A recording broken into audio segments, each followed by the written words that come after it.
आपने जो बयान दिया उससे देश को पता चला कि हुआ क्या था, फिर आपका बयान बदल गया। सच्चाई क्या है, सही सही बताओ एकदम। उसमें ये था जी कि पुलिस वाले ये बोल रहे थे कि मोनिंदर पुलिस को साथ लेके चलो, पुलिस के खिलाफ मत चलो। ये जो वीडियो बनाने आ रहे हैं 2-4 दिन आएंगे और उसके बाद हमें और तुम्हें यहाँ हमेशा रहना, ध्यान रखना। इसको आप चेतावनी समझ लो या प्यार में समझ लो, जैसे भी है। लेकिन मौके पे जो मौजूद थे वे हैं फायर ब्रिगेड वाले, उनके पास सारी सुविधा थी, लेकिन उन्होंने वो लड़के को नहीं बचाया। ये टूटा तब था जब ट्रक गया था उसके। वो ट्रक ड्राइवर भी मैंने ही बचाया था उस टाइम। लेकिन जो कल परसों की घटना, उसमें मैं 30 से 40 मिनट अंदर घूम के आया था। पानी में गए थे। एक काम करे प्रदेश की सरकार, अगर आपकी प्रशासन वाले जो ट्रेनिंग है वो काम नहीं आ पा रही, तो जो गिग वर्कर है उन्हीं को ट्रेनिंग दे दो, क्योंकि रात बिरात ये घूमते रहते हैं, कहीं कुछ हादसा होगा तो यही बचा लेंगे। धुंध के कारण ही घटना हुई थी। घटना होने के बाद कम से कम 2 से 2.5 घंटे लड़का जीवित रहा, गाड़ी पे लेटा रहा था, बोल रहा था कि पापा प्लीज़ मुझे बचवा लो, प्लीज़ मेरी हेल्प करो, जो और भी लोग यहाँ पे खड़े थे प्लीज़ मुझे बचा लो। ठीक है जी। मैं सुनाई दे रही जी, टॉर्च दिख नहीं रहा था, टॉर्च मार के बोल रहा था, उसकी आवाज़ आ रही थी। पुलिस वालों को बदनाम करना हूँ मैं इस चीज़ को लेके, और इसी चीज़ लेके मुझ पे एक्शन होगा, ध्यान रखना तुम। इसी चीज़ को लेके वो कुछ नहीं होगा, ऐसे कैसे हो जाएगा? ऐसे करेंगे तो वो मेरे ऊपर इतनी गंदे तरीके से नजर गड़ाए बैठे हैं वो। मैंने उनके थाने पे मुझे बुलाया गया था, जो भी चीज़ें मैंने सच बता दी। वो लोग उस बच्चे को नहीं बचा पाए, लेकिन शूट द मैसेंजर को शूट करो कि उसको टेक डाउन कर दो, वो सच ना बोले और उसको उसका बयान बदलवा दो। 170 पन्ने का पुलिंदा बना के रखा हुआ है, पूरा अंग्रेजी में चिट्ठा लिखा हुआ है कि ऐसे मैनेजमेंट करेंगे, बाढ़ आएगी तो ये करेंगे, मैन मेड डिजास्टर होगा तो। ये मैन मेड डिजास्टर नहीं है, ये सिस्टम मेड डिजास्टर है कि आपने कोई मोड़ नहीं बना रखा है, पता ही नहीं चल रहा आदमी को, और जो गया गिर गया तो उस पर ऊपर जिसकी वजह से हुआ, नोएडा अथॉरिटी के ऊपर, नोएडा अथॉरिटी के CEO पे गाज गिरी, उसको हटाया गया। लेकिन जो जिसको बचाने का जिम्मा था उससे कोई पूछेगा? विश्व गुरु बनने जा रहा है भारत, और बन रहा है, डेली फोटो में दिखाया जा रहा है। किसी से धर्म पे बात कीजिए, अभी कौन उस लड़के का धर्म पूछ रहा है बताइए? तो दिन रात धर्म पे डिस्कशन चलता है, बस उसी से हमारा देश आगे बढ़ रहा है। पर वो 2 घंटे वहाँ बंदा सरवाइव किया है, अपने पिताजी के सामने उसने दम तोड़ा है। ये कितनी बड़ी अनफॉर्चुनेट चीज़ है कि एक आम आदमी जो है वो कीड़े मकोड़ों की तरह जी रहा है। अगर यहाँ पे कोई अगर किसी नेता का बेटा मरा होता अभी, या किसी बड़े आदमी का बेटा मरा होता, तो उस समय 2 घंटे के अंदर क्या उसको नहीं बचाया जाता? मैंने सच बोला है ना। तो उसमें पता है क्या सिस्टम, मेरे बयान है और जो लड़के के पिताजी के बयान है बिल्कुल मैच कर रहे हैं, 19-20 है, बिल्कुल मैच कर रहे हैं। क्या उनके खिलाफ भी चलेगी प्रशासन? मतलब अपनी काले करतूत छुपाने के लिए मोनिंदर को किसी भी तरीके से फंसा के जेल में फेंक दो। लेकिन मैं तो पोल खोल दी, मेरा क्या करोगे? तारीख है 20 जनवरी की, शाम के तकरीबन 5 बज रहे हैं। तालाब में SDRF NDRF की बोट घूम रही है, शायद NDRF वाले आ गए हैं। कुछ कपड़े लत्ते दिख रहे हैं। गाड़ी अभी तक प्रशासन की मुस्तैदी और जो इनकी ट्रेनिंग है उसका नमूना ये देख लीजिए कि 4 दिन हो गए, अभी तक गाड़ी नहीं ढूंढ पाए हैं। लगी हुई बोटें घूम रही हैं, गाड़ी कहाँ समा गई पता नहीं, यहाँ से यमुना में निकल गई है, भगवान जाने, कोई पता नहीं है। 4 दिन बाद इनको जो है ये खबर हुई कि गाड़ी खोजना चाहिए। जब हमने दिखाया इसको, न्यूज़ पिंच ने दिखाया, ये मोनिंदर हैं जो चश्मदीद थे और उस वक्त मौके पे थे। बट मोनिंदर, आपने सब कुछ देखा था, लेकिन लोग आपसे ये जानना चाहते हैं, आप लोग भी थे क्या? ये थे ना, आप लोग बताना। मोनिंदर, आप क्या करते हो? मैं जी फ्लिपकार्ट में जॉब करता हूँ। एक बात बताओ, आपने जो बयान दिया उससे देश को पता चला कि हुआ क्या था, फिर आपका बयान बदल गया। सच्चाई क्या है, सही सही बताओ एकदम। उसमें ये था जी कि पुलिस वाले ये बोल रहे थे कि मोनिंदर पुलिस को साथ लेके चलो, पुलिस के खिलाफ मत चलो। ये जो वीडियो बनाने आ रहे हैं 2-4 दिन आएंगे और उसके बाद हमें और तुम्हें यहाँ हमेशा रहना, ध्यान रखना। इसको आप चेतावनी समझ लो या प्यार में समझ लो, जैसे भी है, सीधी सी बात है। ठीक है जी। जो भी चीज़ है, मैंने बोला ठीक है सर, देखो मैं अकेला बुलाया गया था, 4 से 5 पुलिस वालों ने मैं घेर रखा था।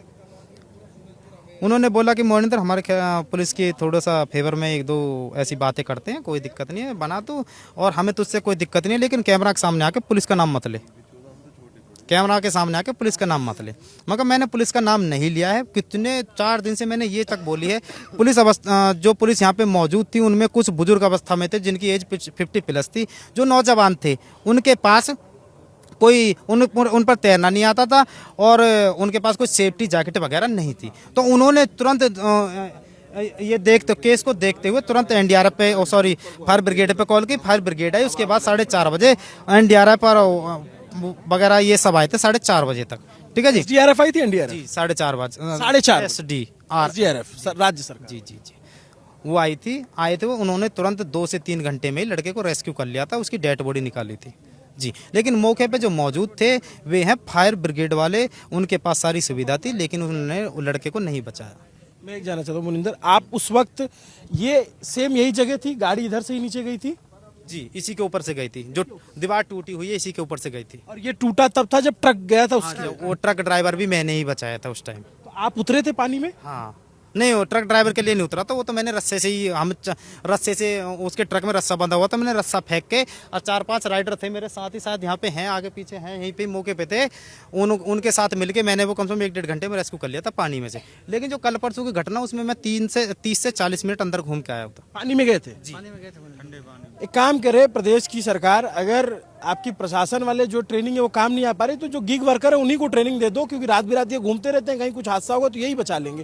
क्या हुआ था और बताओ। जी, तो मैं इसके अंदर गया, जब ये घटना है 12:15 बजे की घटना होने का, बहुत था, धुंध बहुत थी, धुंध के कारण ही घटना हुई है, जो सच्चाई है, धुंध के कारण ही घटना हुई थी। घटना होने के बाद कम से कम 2 से 2.5 घंटे लड़का जीवित रहा, गाड़ी पे लेटा रहा था, बोल रहा था कि पापा प्लीज़ मुझे बचवा लो, प्लीज़ मेरी हेल्प करो, जो और भी लोग यहाँ पे खड़े थे प्लीज़ मुझे बचा लो।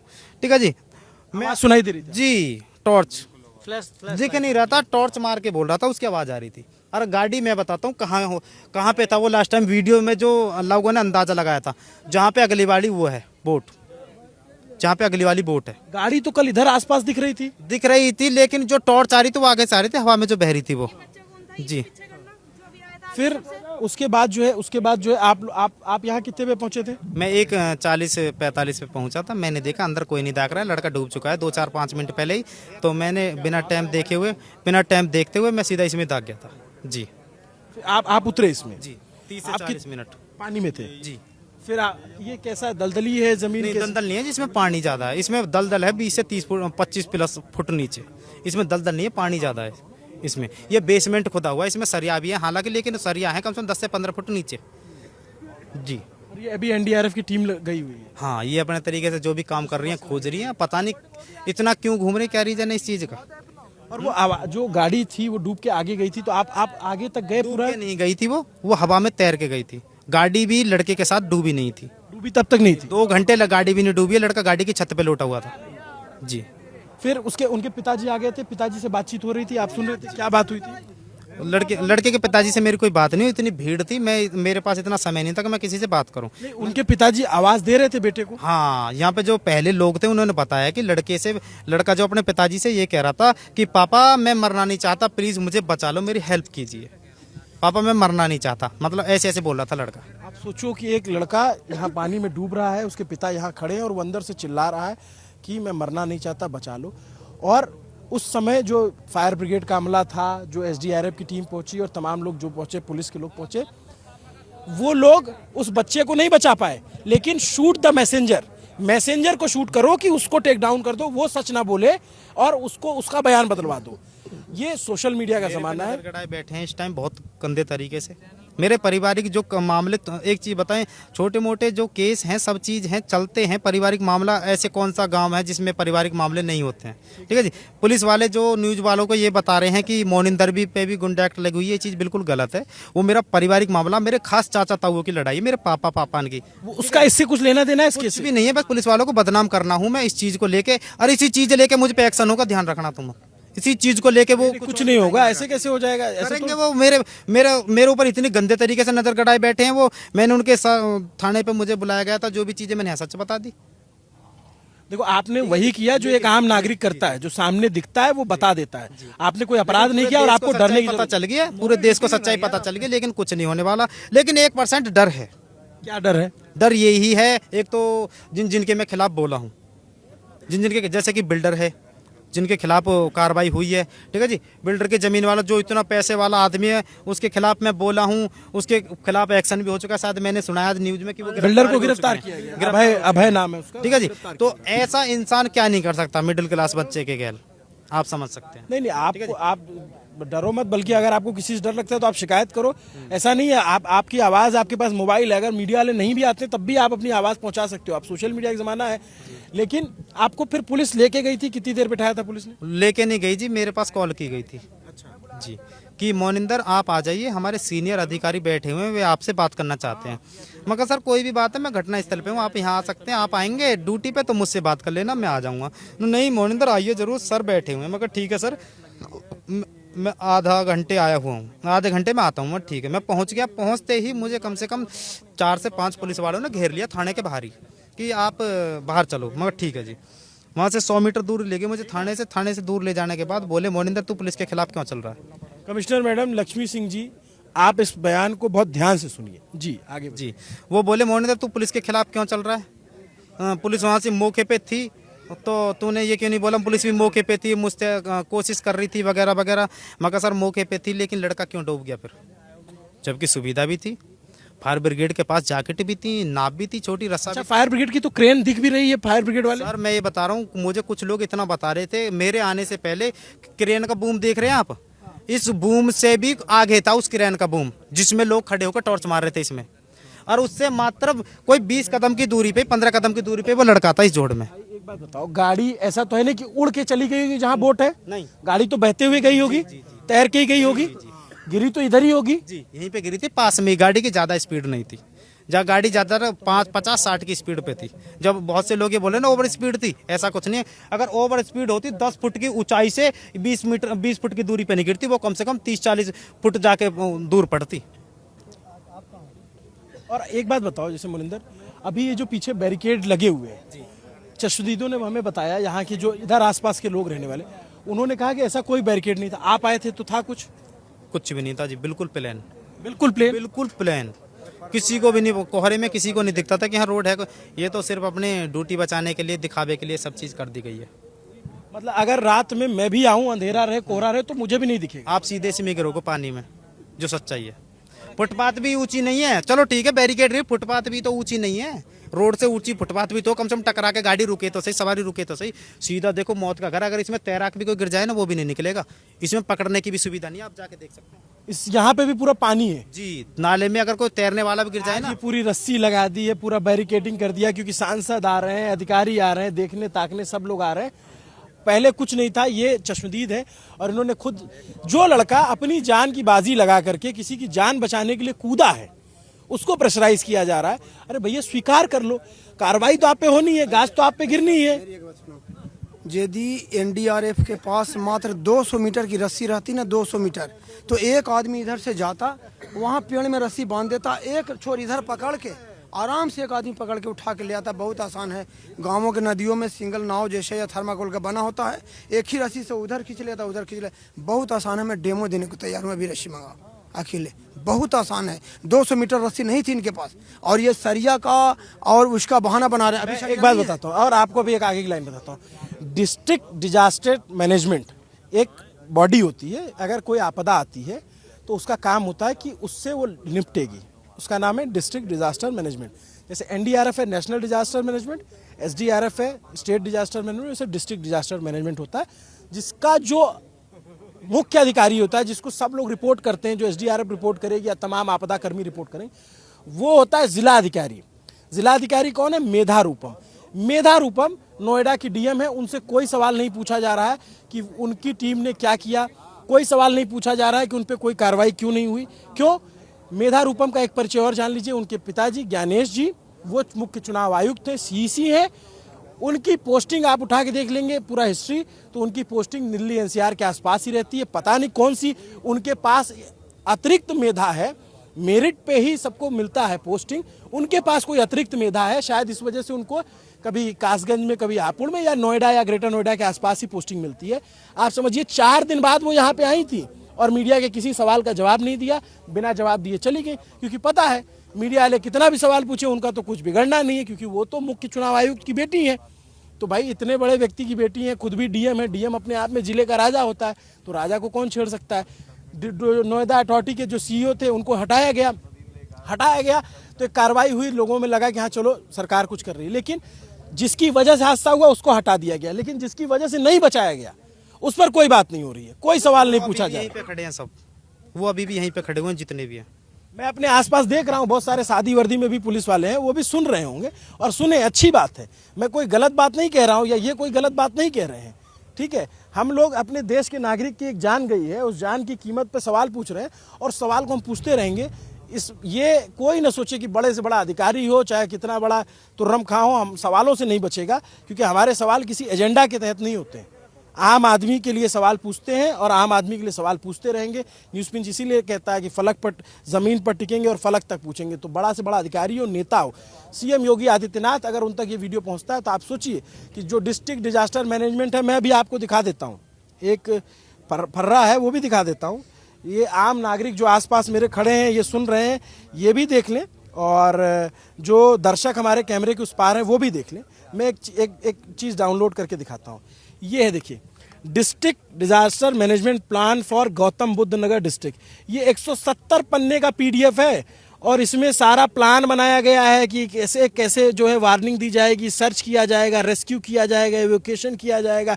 ये 170 पन्नों का प्लान हमारे देश के पढ़े लिखे अधिकारियों ने बनाया होगा और ये पीडीएफ किसी वेबसाइट पे अपलोड है, हमने फ़ोन पे डाउनलोड कर लिया, देख लें, पढ़ लें। बाकी ज़मीन पे क्या होता है वो ये मुनिंदर जो है वो बता रहे हैं कि इनके पास एक प्लान नहीं था कि एक बंदा डूब रहा था उसको बचा सकें। ये इन्हीं की सरकारी कागज़ है।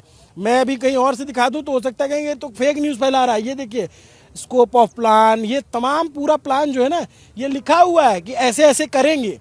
भैया सबका आप लोग को पता है ये प्लान होता है इस तरीके से, है पता होता है? ये 170 पन्ने का प्लान है। नहीं, इस बारे में कोई जानकारी नहीं होती है हमें, बस हमको बस देखना पड़ता है क्या है। 170 पन्ने का पुलिंदा बना के रखा हुआ है, पूरा अंग्रेजी में चिट्ठा लिखा हुआ है कि ऐसे मैनेजमेंट करेंगे, बाढ़ आएगी तो ये करेंगे, मैन मेड डिजास्टर होगा तो। ये मैन मेड डिजास्टर नहीं है, ये सिस्टम मेड डिजास्टर है कि आपने कोई मोड़ नहीं बना रखा है, पता ही नहीं चल रहा आदमी को, और जो गया गिर गया तो उसके ऊपर जिसकी वजह से हुआ, नोएडा अथॉरिटी के ऊपर, नोएडा अथॉरिटी के सीईओ पे गाज गिरी, उसको हटाया गया। लेकिन जो जिसको बचाने का जिम्मा था उससे कोई पूछेगा कि डीएम साहिबा आपने, आपकी टीम ने कोई कार्रवाई क्यों नहीं की? और ये जो 170 पन्ने का पुलिंदा बना है, इसका क्या करें? इसका क्या करें बताइए? इसको प्रिंट आउट करके इसकी जो है सब जगह पोस्टर चिपकवा दे, करें क्या इसका? ये क्यों बना रखा है ये सारा प्लान? ये जो डिजास्टर मैनेजमेंट प्लान है आपका, ये इसी दिन के लिए है ना कि कोई गिरे पड़े, कोई आपदा है तो बचाया जा सके। है वीआईपी के लिए है वो। इसमें एक प्लान में ये भी है, वीआईपी का स्वागत करेंगे। मैं आप पढ़ोगे इसमें एक ये भी है। एक चीज बता रहा हूँ, इस समय कोई किसी नेता का अगर आप देख लीजिए कि कोई भाषण हो या अरेंजमेंट हो, सारी जो ये प्रशासन है उसके सेवा में लग जाती है कि भाई कोई दिक्कत नहीं होनी चाहिए। भाई अगर बताऊं, एक बात बताऊं, है विश्व गुरु बनने जा रहा है भारत, और बन रहा है। डेली फोटो में दिखाया जा रहा है। किसी से धर्म पे बात कीजिए, अभी कौन उस लड़के का धर्म पूछ रहा है बताइए तो? दिन रात धर्म पे डिस्कशन चलता है, बस उसी से हमारा देश आगे बढ़ रहा है। मरा है जो हिंदू ही है, हिंदू राष्ट्र बनाने वाले आगे नहीं आएंगे।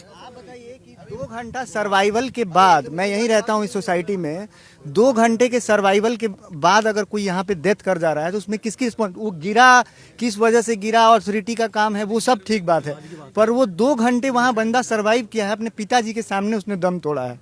ये कितनी बड़ी अनफॉर्चुनेट चीज़ है कि एक आम आदमी जो है वो कीड़े मकोड़ों की तरह जी रहा है। हम लोग टैक्स पे कर रहे हैं, we are paying a lot of taxes and we are not getting a basic necessity.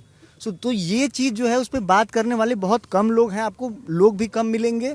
इसी वजह से जो लोग पूछते नहीं हैं सवाल, उसी से आप देख लो, हर तरीके से आप उठा के देख लो कि जहाँ पे भी कोई भव्य आयोजन किया जाता है वहाँ बहुत सारे लोग रहते हैं। आधे लोगों की, पुलिस वालों की और सबकी ड्यूटी वहीं लगी रहती हैं। अगर यहाँ पे कोई, अगर किसी नेता का बेटा मरा होता अभी, या किसी बड़े आदमी का बेटा मरा होता, तो उस समय 2 घंटे के अंदर क्या उसको नहीं बचाया जाता?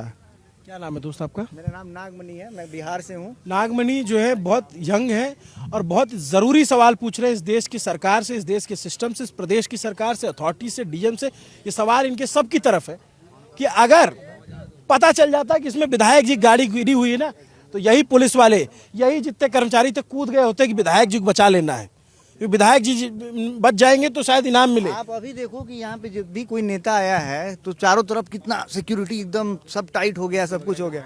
इनके पिताजी जो हैं उनसे मेरी जान पहचान है, एसबीआई में वो 62 ईयर्स के हैं, एक्सटेंशन में जॉब कर रहे हैं। उनकी वाइफ कोविड में मर गई। मैं उनके घर गया हूँ 2-3 बार। मेरा पार्ट टाइम में फूड का है काम भी, पार्ट टाइम में हम लोग खाना भी डिलीवर करते हैं। उनको बहुत पसंद था हमारे यहाँ खाना, वो भी बिहार से, हम भी बिहार से। तो मैं गया था तो उन्होंने बताया था कि कोविड में भी जो है व्यवस्था की कमी की वजह से उनकी वाइफ का डेथ हुआ। आज उनका बेटा और वो अकेले रहते थे यहाँ पर, वो 40 मिनट में यहाँ पहुँच पाए हैं रात में, उस समय कुछ मिल नहीं रहा था। और बहुत ही नेक इंसान हैं, और उनका लड़का जो है उनके सामने गया है, ये बहुत ही ज़्यादा दुख की बात है किसी के लिए भी। तो हम लोग, मैं यहाँ सामने रहता हूँ अभी सोसाइटी में, और जब हम लोग यहाँ सुबह पहुँचे हैं तब हमें पता चला है कि उसको 3 घंटे उसने सर्वाइवल किया है यहाँ पे। तो ये बहुत ज़्यादा अनफॉर्चुनेट बात है कि अगर वो गिर के सीधा उसका डेथ हो गया रहता तो चलो ठीक है, अथॉरिटी और ये सारी चीज़ें होती हैं वहाँ। मोनिंदर ये चश्मदीदे बता रहे हैं कि वो उसकी आवाज आ रही थी, वो कह रहा था पापा प्लीज मुझे बचा लो। यहाँ से पापा आश्वासन दे रहे हैं कि बेटा लोग आ गए, बचा लेंगे। उसकी वीडियोस भी हैं 2-3 जिसमें वो है, उसमें वो बोल रहे हैं कि बेटा तुम थोड़ा देर और इंतजार करो, एक और गाड़ी के लिए फ़ोन किए हुए हैं। तो ये बहुत ही ज़्यादा अनफॉर्चुनेट है कि एक ऐसा नहीं है कि मतलब जो भी चीज़ है कि मैंने ही पुलिस के खिलाफ कोई बयान दिया है। मेरे भाई तुमने पुलिस के खिलाफ बयान नहीं दिया है, तुमने आम आदमी के पक्ष में बयान दिया सच बोला है ना, मैंने सच बोला है ना। तो उसमें पता है क्या सिस्टम, मेरे बयान है और जो लड़के के पिताजी के बयान है बिल्कुल मैच कर रहे हैं, 19-20 हैं, बिल्कुल मैच कर रहे हैं। क्या उनके खिलाफ भी चलेगी प्रशासन? नहीं, चिंता मत करो आप, इस मामले में निश्चिंत रहो। आपके साथ मीडिया खड़ा हुआ है, सारे देश के लोग खड़े हुए हैं। सच बोलने में नहीं डरना चाहिए।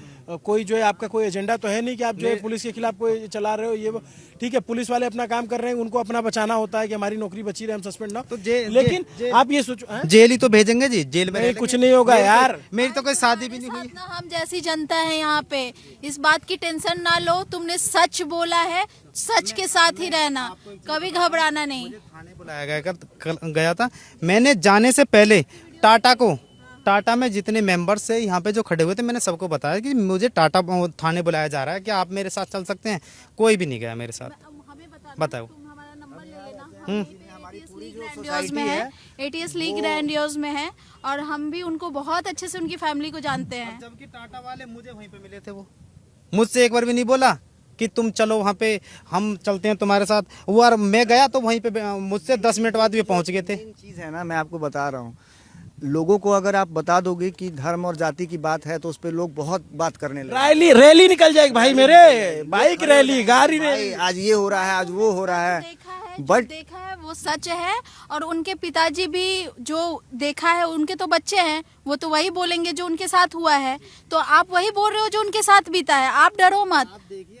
आप कुछ ऐसी बातें कही, मेरी पारिवारिक बात न्यूज वालों से कही, पुलिस वालों ने, मतलब अपनी काले करतूत छुपाने के लिए मोनिंदर को किसी भी तरीके से फंसा के जेल में फेंक दो। लेकिन मैं तो पोल खोल दी, मेरा क्या करोगे? जेल से ज्यादा तो कुछ नहीं होना। पूरा देश ने देखा है मैंने क्या किया, पूरे देश ने। करना है ना सर, वो जायज है, बिल्कुल जायज वो है। सिस्टम है ना आज के डेट में, जो ये डर रहे हैं उस हिसाब से आप देखो। अभी सीओ सस्पेंड हुए हैं ना, ये इतना प्रेशर बना है, इस वजह से हुआ सस्पेंड। अभी यहाँ से गाड़ी निकल जाएगी, कल से यहाँ कोई नहीं दिखेगा, कोई नहीं दिखेगा, सच बात है। कोई नहीं दिखेगा, और ना कोई पूछने जाएगा। बिल्कुल सही बात है। Cost of a life. भाई मेरे, मैं ये कह रहा हूँ, ये तो नोएडा है, तो यहाँ इतनी भीड़ दिख रही है। अगर ये बलिया होता, आरा होता, कोई दूर का जिला होता तो वहाँ भी नहीं। तो हम लोग तो कभी देखे भी नहीं है वो चीज़। और मैं यही बोल रहा हूँ कि वो बंदा जब वहाँ पे गिर गया और कोई अथॉरिटी उस टाइम में नहीं थी, ये वहाँ पे खड़े थे, ये पानी में कूदे भी हैं, कोशिश भी करी है, इन्होंने बोला भी है, तो ये यहाँ पे एविडेंट है। और जब आप कोई अरेंजमेंट नहीं कर पाओगे तो आप अपनी फेलियर को ऐसे ही छिपाओगे। तो जो हम लोग जैसे लोग हैं, जो वोट करते हैं, जो टैक्स देते हैं, एक लड़का मर गया है, अगर इसके डेथ के हो जाने के बाद से ये सारी चीज़ें यहाँ पे लग गई हैं, ये बैरिकेटिंग हो गई है, सब कुछ हो गया, तो अब आप समझ लो कि जब तक कोई इंसान मरेगा नहीं ना, तब तक कोई पब्लिक कुछ जागेगा नहीं। ठीक बात, बिल्कुल ठीक बात। जिस टाइम ये ट्रक गिरा था यहाँ से, वो ये बैरिकेडेड वगैरह क्यों नहीं लगे थे, मैं इसकी सच्चाई बताऊंगा, क्योंकि वो ड्राइवर मरा नहीं था।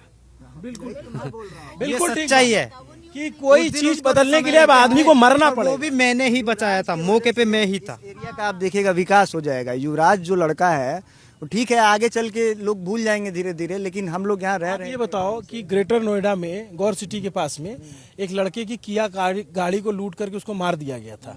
नाम पता है किसी को? आज उस समय बहुत मुद्दा बना था, गौर सिटी में बड़ा हंगामा हुआ था कि ये सिक्योरिटी इशू है, सेफ्टी इशू है। आज कोई नाम नहीं जानता। बोला तो हम आप जो बोल रहे हैं बिल्कुल सही कह रहे हैं। हम लोग कीड़े मकोड़े की तरह जी रहे हैं, टैक्स दे रहे हैं। अगर आप एक ट्रैफिक सिग्नल जंप कर जाओ तुरंत चालान हो जाता है। ठीक है, आप यही नोएडा अथॉरिटी, आप सेक्टर 18 में कहीं इधर उधर पार्क लगा के देखो, गाड़ी लगाइए, गाड़ी का फोटो खींच के चालान हो जाता है। तो जब हम आम आदमी होके हम सब कुछ कर रहे हैं, हम जहाँ गलत कर रहे हैं वहाँ ये भर रहे हैं, चालान भर रहे हैं, सब कुछ कर रहे हैं, तो हमें बेसिक फैसिलिटी भी तो मिलनी चाहिए ना। इसी की तो बात है, और इसके लिए लोगों को भी जागरूक होना पड़ेगा।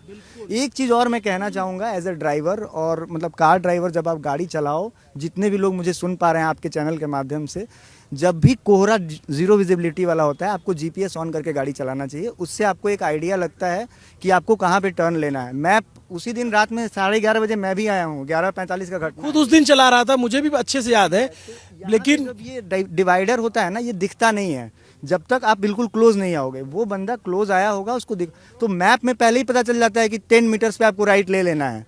तो वो एक मैं मतलब लोगों को सजग कर रहा हूँ कि जब भी आप कोहरे में गाड़ी चलाओ, भले ही आपके घर का रास्ता है, आप रोज वहाँ जा रहे हो, बट आप अपना जीपीएस ऑन रखो। Thank you so much. ये यहाँ पे लोगों की बातचीत सुनी आपने, और आपको सच्चाई पता चल रही होगी। इस मसले पे हमारी लगातार रिपोर्टिंग जारी रहेगी जब ये गाड़ी जब तक नहीं मिल जाती, जब तक जवाब दे जो लोग हैं उन पे कार्रवाइयाँ नहीं हो जाती। नमस्ते, अभिनव पांडे नाम है मेरा। ये मोनिंदर थे जो चश्मदीद है, और यहाँ के लोकल लोगों ने पूरी बात रखी। कमेंट करके जरूर बताइए। मोनिंदर भाई से रिलेटेड एक और बात रखूंगा मैं। जब हमको बदनाम कर दिया गया है, मोनिंदर को बदनाम कर दिया गया है कि इस पे तो केस चल रहे हैं। एक केस था पारिवारिक हमारे ही ताऊ का लड़के का, ठीक है, उसको एक फाइल को 3 फाइल बना दिया गया। किसके दम पर वो तो थाना जाने या कोई और जाने, लेकिन छोड़ो ना यार, वो तो इसमें उसी मसला के रिलेटेड बताऊंगा ना मैं, उसी के रिलेटेड बताऊंगा। पुलिस ने अगर हमारी छवि खराब करने के लिए ये चीज और मीडियाज को बताई है कि इनसे पूछो, तो इसका जिम्मेदार भी होना चाहिए। पारिवारिक माहौल है, क्रॉस फाइल होती है, वो आज तक क्यों नहीं हुई? वो आपका पारिवारिक मसला है। 3 फाइलें हमारी बताऊंगा। यूं ही पड़ी हैं, आज तक हमारा कुछ भी नहीं हो पाया। अपना स्टेटस बताते हैं हम। इंटरनेशनल पहलवान है, देखो इसके कान टूटे हुए हैं, पुलिस ने इतने बदनाम किए हम। मैं भी पारिवारिक के लगा केस, उन्होंने हमें बदनाम कर दिया 2018 में। ठीक है जी, मेरे बड़े भाई यूपीएससी की तैयारी कर रहे हैं या टाटा में रहते हैं, ठीक है जी, उनसे बड़ा भाई मेरा होटल मैनेजमेंट है, लेकिन पुलिस ने एक धोरो से रगड़ा, सबको ऐसी छवि कर दी पुलिस वाले। जब कर गुंडा एक्ट, इंटरनेशनल पहलवान, इतना तगड़ा स्वागत हुआ था। इस बार मेरा जिस टाइम हम आए थे 2018 में जीत कर, उसके बाद हमारी छवि मेडल है मेरे पास में। कोई बात नहीं, ये इसके लिए आप चिंता मत करो, हम लोग हैं, हमारा नंबर आप ले लेना। आपको कोई इस तरीके की परेशानी आती है तो जरूर बताना। ये जो सच्चाई, आप जब तक जागरूक नहीं होंगे, मतलब मैं तो बार बार ये कहता हूँ भाई, मेरे मिडिल क्लास के लोगों को अपने अधिकार खुद समझने होंगे। तुमको 5 किलो राशन भी नहीं मिलता है, ठीक है। नमस्ते, अभिनव पांडे नाम है मेरा। देखते रहे न्यूज पिंच। कैमरे के पीछे मेरे साथी तौफीक है, शुक्रिया।